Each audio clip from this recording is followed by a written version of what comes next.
ಮೂದೇವಿ ಏನ್ ಮಾಡ್ತಿದೀಯ ನೀನು? ಕೆಮ್ಮಿಸ್ತಿದೆ ಅಂತೆ. ಕೆಮ್ಮಿಸ್ತಿದೆ ಅಂತ ದಿನಕ್ಕೆ 2 ಲೀಟರ್ ನೀರು ಕುಡಿದ್ರೆ ಮಗುಗೆ ಎದೆ ಹಾಲಲ್ಲಿ ಬರೀ ನೀರೇ ತುಂಬಿರುತ್ತೆ, ಎದೆ ಹಾಲೇ ಇರಲ್ಲ. ಇದು ತಪ್ಪು ಕಲ್ಪನೆ. ತಾಯಿ ಎದೆ ಹಾಲು 70ರಷ್ಟು ನೀರಿರುತ್ತದೆ. ತಾಯಿ ಹೆಚ್ಚಿಗೆ ನೀರು ಕುಡಿಯೋದರಿಂದ ಎದೆ ಹಾಲಿನ ಗುಣಮಟ್ಟ ಕಡಿಮೆ ಆಗುವುದಿಲ್ಲ.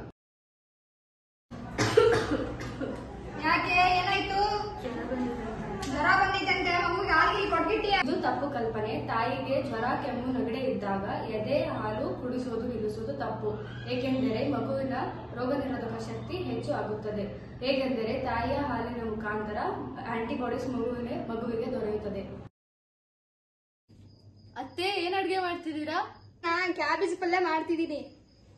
ಬಾಣಂತಿಯರು ಮನೆಯಲ್ಲಿರುವಾಗ ಎಲೆಕೋಸು ಮಲ್ಲಿಗೆ ಪದಾರ್ಥಗಳನ್ನು ಕಡಿಮೆ ಉಪಯೋಗಿಸಬೇಕು. ಏಕೆಂದರೆ ಇದರಿಂದ ಪ್ರೊಲ್ಯಾಕ್ಟಿನ್ ಎಂಬ ಹಾರ್ಮೋನಿನ ಉತ್ಪತ್ತಿಯು ಕಮ್ಮಿಯಾಗುತ್ತದೆ. ಹೀಗೆ ಎದೆ ಹಾಲು ಕಮ್ಮಿಯಾಗುತ್ತದೆ. ಎಷ್ಟು ಹೇಳುತ್ತೆ ಇದು? ಹಾಲೇ ಕುಡಿದಿಲ್ಲ ಅತ್ತೆ. ಅಷ್ಟು ಹಾಲು ಕುಡ್ಸಕ್ಕೂ ಬರಲ್ವಾ ನಿಂಗೆ? ಇರೋ ಡಾಕ್ಟರ್ ಹೇಳಿದ್ರಲ್ಲ, ಅದೇ ರೀತಿ ಮಾಡ್ತೀವಿ. ಹೋಗಿ ಸಿರಿಂಜ್ ಅಲ್ಲಿ ತಗೊಂಡ್ ಬರ್ತೀವಿ. ಕುಡಿಸುವುದು ಅಷ್ಟು ಸುಲಭವಾದ ಕೆಲಸವಲ್ಲ.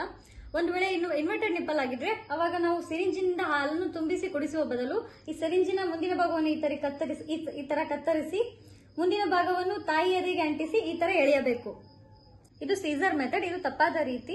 ಈ ತರ ಹಾಲು ಉಣಿಸುವುದರಿಂದ ತಾಯಿಯ ಎದೆಯ ಮುಂಭಾಗದಲ್ಲಿ ಬಿರುಕು ಉಂಟಾಗುತ್ತದೆ. ಅದಕ್ಕೆ ನಾವು ಈ ರೀತಿಯಾಗಿ ಹಾಲು ಉಣಿಸಬೇಕು. ಇದು ಸೀಸರ್ ಮೆಥಡ್. ಇದು ತಪ್ಪಾದ ರೀತಿ ಮತ್ತು ಇದು ಸರಿಯಾದ ರೀತಿ. ಏನೇ ಮಾಡ್ತಿದೀಯಾ? ಯಾವಾಗ ನೋಡಿದ್ರು ಹಾಲು ಕುಡಿಸಿದೀನಿ, ಅದನ್ನ ಮಾಡ್ತಿದೀನಿ, ನಿನ್ ಮಗನ ಜೊತೆಗೆ ಇಟ್ಕೊಂಡಿರ್ತೀಯಲ್ಲ, ನೀನ್ ಯಾವಾಗ ರೆಸ್ಟ್ ಮಾಡ್ತೀಯಾ? ಕೊಡು ಮಗುನ.